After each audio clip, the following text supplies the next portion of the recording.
nós estamos recebendo aqui o Luiz Cosme Pupim Magalhães. E aí, Luiz, tudo bem? Tudo bom. Obrigado aí pelo convite. Luiz é de onde? Eu sou carioca, o sotaque não nega, né? Ah, é verdade, Mas estou em Londrina já há 5 anos. E tá gostando? Fantástico. Para me tirar é difícil dali, viu? É? Que bacana. O que vale destacar, né, Luiz, é a questão da FiberX, né, que você pode falar um pouquinho para a gente do que se trata, e depois a gente bater um papo sobre as questões das aplicações do 5G, que do ponto de vista doméstico, pelo menos, é algo novo, né? Mas aí a gente vai falar um pouquinho mais dessa questão do 5G, não só no ambiente doméstico, mas no ambiente tecnológico profissional também. Mas fala para a gente um pouquinho, o que é a FiberX? A FiberX é uma empresa de Santa Catarina, nascida aí em 2008, uma empresa relativamente jovem, e nós somos um dos 10 maiores integradores da Huawei no mundo, especializados aí no mercado de telecomunicações. Não nascemos para o mercado de provedores de internet, os famosos ISPs, mas de 2020 para cá nós diversificamos para o mercado enterprise, governamental, universidades, mercado educacional também. Temos crescido bastante em utilities, infraestrutura, aeroportos, portos, rodovias. Então, diversificamos bastante o nosso mercado, inclusive com renováveis, com a parte de energia solar também. Estamos instalando usinas solar, aí, algumas pelo país também. Que é uma área e expansão, né? Nós estávamos agora há pouco acompanhando a abertura. O diretor do campus, professor Rodolfo, falou, né, dessa questão, desse boom, desse crescimento. E a gente não fala disso do ano passado para cá, de 2 ou 5 anos atrás, né?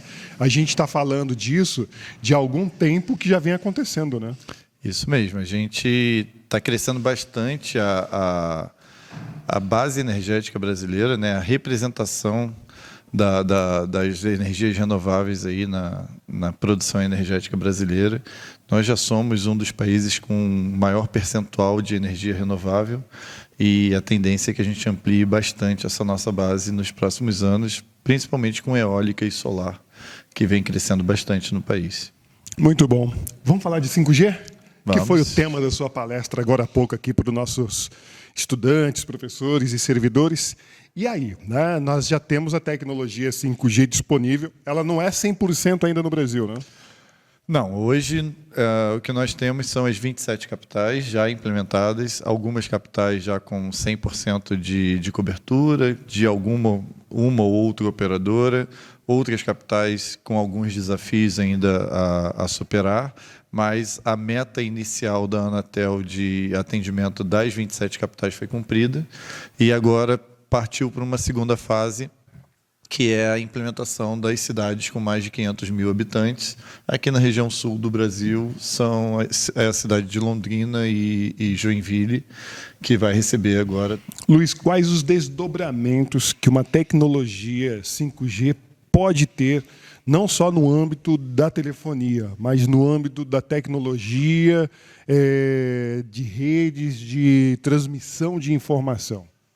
Então, o que nós temos vivenciado hoje nas capitais e que nós vivenciamos no 5G hoje, no Brasil, é basicamente a comunicação móvel, a comunicação do celular, que aumentou a velocidade.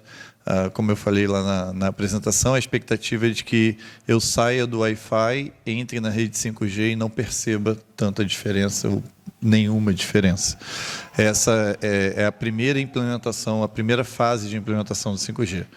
Com essa implementação já alcançada nas capitais, a gente deve partir para uma segunda fase nas capitais e aí posteriormente, quando as cidades já estiverem, que são os outros 2 pilares do 5G, que é a comunicação massiva, a internet das coisas, mais difundida, as coisas mais conectadas com a internet, e a baixa latência, que são aplicações que exigem alta confiabilidade, baixíssimo tempo de resposta, que aí são os 2 outros pilares do 5G que o mundo começa a experimentar e deve começar a chegar aqui no Brasil nos próximos meses ou talvez um ano. Então, quando a gente pensa em 5G e pensa, puxa, mas agora eu vou ter um celular, um dispositivo móvel muito mais ágil, muito mais célere, Mas isso é só um fragmento da tecnologia 5G, né? Isso é o que é mais perceptível para o usuário comum.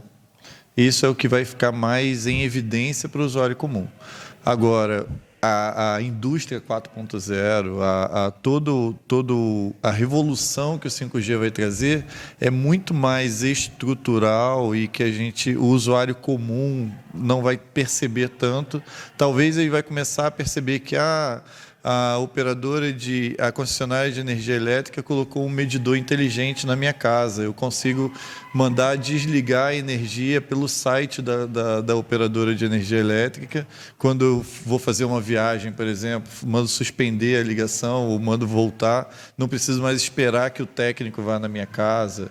Ou eu consigo fazer a medição em tempo real, saber o quanto eu já consumi de água naquele mês, alguma coisa assim, online. Algumas coisas o nosso usuário comum vai começar a perceber de mais tecnologia no seu dia a dia que está vindo junto com o 5G. Mas são coisas sutis que vão começar a acontecer nas nossas vidas, vão começar a aparecer nos nossos dia a dia. Um dos pontos que eu curti bastante, assim, em termos de expectativa do 5G, ainda que nós estejamos aqui num município de pouco mais de 40 mil habitantes, então falar de 5G aqui ainda é algo cedo. Cedo em termos de tempo, não sei. Ô, Heber, você que está aí do outro lado da câmera, mais um ano a gente tem um 5G aqui? Ou menos, né? Talvez menos.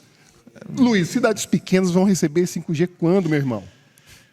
Bom, as capitais já atrasaram. As capitais deveriam ter entrado em julho, atrasaram para setembro, atrasaram para outubro, final de outubro que nós tivemos a última capital implementada. Então, nós já tivemos o start já atrasou. Então, não há como a gente falar que uma cidade como Jacarezinho vai receber no próximo semestre, a gente não tem como prever que vai receber. Hoje, o desafio são as 32 cidades com mais de 500 mil habitantes. É o próximo objetivo. E aí, terminando essas implementações nas cidades com mais de 500 mil habitantes, vai vir o próximo desafio implementado pela Anatel para ser superado. Então, a gente não tem ainda uma previsão para passar de quando a gente vai conseguir, numa cidade desse tamanho, a implementação de 5G ainda. Muito bom. Eu gostei da ideia do 5G no campo da medicina. Acho que nós vamos ter uma revolução gigante no campo da medicina. Ainda que a saúde privada no Brasil ainda é muito complicado, né? Mas acredito e espero que também chegue na saúde pública. E no campo das tecnologias autônomas, né, Luiz? Sim. A gente fala de transporte autônomo já, né? A gente já escuta e ouve e assiste conteúdos relacionados a veículos autônomos. Essa tecnologia 5G, ela propicia ambientes para estes vários tipos ou para essas múltiplas situações modais de aplicação na medicina e no transporte, né? Sim, sim. A gente tem uma expectativa muito grande na medicina de melhoria no atendimento, principalmente atendimento de emergência, os atendimentos críticos, a gente conseguir implementar soluções mais ágeis de atendimento com a tecnologia móvel, ou seja, um monitoramento remoto do paciente que foi socorrido num acidente, algum ponto que tem que sofrer locomoção e ele poder ser monitorado à distância, pacientes em home care com atendimento, com monitoramento remoto, atendimentos de exames, resultados de exames, por exemplo, eu estou numa região, eu coloco um técnico para executar o exame e esse resultado, o exame em si é enviado para uma central e aí o especialista está numa central para otimizar a mão de obra para isso. Então, a gente tem inúmeras aplicações. Como eu falei no final da apresentação, o 5G é um sandbox. O 5G é uma caixinha de areia. A partir dessa caixinha de areia, nós temos que criar as soluções. E aí é o grande desafio para o nosso mercado de TI. É criar soluções que vão utilizar tudo isso que o 5G está trazendo. O 5G sozinho não faz nada. O 5G depende da criatividade de quem vai desenvolver as soluções que vão utilizar a infraestrutura que ele traz. E o 4G já se torna obsoleto? Ele já sai de moda? Ele já começa a dar tchau e abandonar o barco? Não, pelo contrário. Assim como quando nós implementamos o 4G, o 3G ainda existe, o 2G ainda existe, o 4G continuará existindo. Toda vez que eu sair da área de cobertura do 5G, eu vou cair para uma rede 4G. Toda vez que eu sair de uma área 5, 4G, eu vou cair para uma rede 3G. Os aparelhos, eles trabalham nas múltiplas frequências e nas múltiplas tecnologias. Os aparelhos não são exclusivos da tecnologia 5G. Então, a existência dessas redes vai fazer com que eu tenha uma cobertura mais ampla. O 4G não vai deixar de existir só porque a gente implementou o 5G. Então, nós não vamos ter um processo necessariamente de obsolescência planejada, né? A questão de tornar algo obsoleto. Não, o que a gente vai ter vai ser uma diminuição nas implementações de 4G, as próximas implementações são de 5. A tendência é que a gente sobreponha as áreas 4G com cobertura de 5G, vai haver uma sobreposição, mas as áreas 4G continuarão existindo, sem dúvida. Luiz, e quando a gente está falando de 5G, né, explorando aqui as várias possibilidades, dentro de um cenário bastante otimista de avanço, ainda que aqui na América do Sul, no Brasil especificamente, né, a gente ainda fica na lanterna de estarmos sempre recebendo tecnologias que no continente asiático, por exemplo, já é muito mais avançado. A gente já pode começar a pensar, ou já existem estudos no sentido de que, em breve, comecemos a falar de 6G? O 6G já está em laboratório, já existem protótipos de 6G, sim. Mas a próxima evolução que a gente vai ver provavelmente é o do 5,5G. Ainda tem uma evolução aí no 5G para acontecer antes da gente presenciar uma implementação do 6G. Mas é algo que sim já está sendo desenvolvido, já estão sendo feitos estudos, estabelecendo a padronização, porque tudo no nosso mercado tem que ter uma padronização para que haja a concorrência dos diversos fabricantes. Existe até um dado bem interessante, o 3G, ele precisou de 10 anos para alcançar 500 milhões de usuários no mundo. Tá? O 4G, ele necessitou de 5 anos para alcançar os mesmos 500 milhões de usuários no mundo, de conexões no mundo. Esperava-se o 3G, o 5G começou em 2019, esperava-se que em 2022 ele alcançasse os 500 milhões de conexões, de dispositivos. Agora, em outubro de 2022, nós alcançamos 1,1 bilhão de dispositivos conectados. Então, o 5G, em menos de 3 anos, ele conseguiu alcançar mais que o dobro do que o 3G levou 10 anos para alcançar. Então, a expectativa é que a próxima tecnologia que nós vamos presenciar chegue muito antes do que a gente está esperando. Mas você atribui essa redução do tempo para atingir números tão expressivos em tão pouco tempo, você atribui a quê? A acessibilidade, ao barateamento da tecnologia? Qual que é o fator que pode ter influenciado na redução do acesso a essa tecnologia com mais rapidez?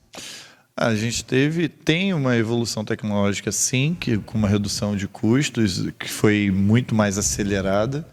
A gente está falando em 2019, os aparelhos celulares com 5G custavam $2.000 em média. Agora, em 2022, a gente já tem aparelhos na faixa de $200. Então, a gente teve uma redução de 10 vezes no valor do aparelho em 3 anos. A gente teve um empenho da indústria na implementação muito mais acelerada, principalmente pelo fato de toda a necessidade tecnológica que a gente teve com a própria pandemia. Então, ao mesmo tempo que a pandemia atrasou algumas coisas, ela acelerou a implementação de algumas tecnologias. Antes, 2019, quando se começou a implementar o 5G, a gente esperava levar 3 anos para 500 milhões de conexões. Só que aí, menos de um ano depois do início da implementação, veio uma pandemia que todo mundo ficou em casa e a gente precisou de muita velocidade e aí estimulou muito a necessidade da implantação do 5G. Bom, para a tecnologia 5G, a gente vai perceber que ela vai acontecer de uma forma orgânica e com sutilezas ou não? Ela vai ficar ali escancarada, ou a gente vai perceber essa migração, né, do 4G para o 5G de uma forma imperceptível no aspecto doméstico? No aspecto doméstico, a gente vai começar a presenciar algumas ofertas de banda larga residencial, que é como eu falei na apresentação, o FWA, né, que é você colocar o dispositivo receptor de 5G na sua casa e distribuir por Wi-Fi o sinal dentro da sua casa.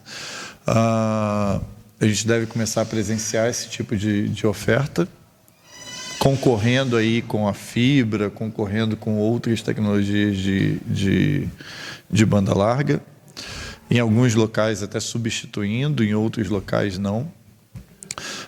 A gente já tem percebido que a oferta de aparelhos celulares com 5G tem aumentado e a de aparelhos com somente 4G tem diminuído.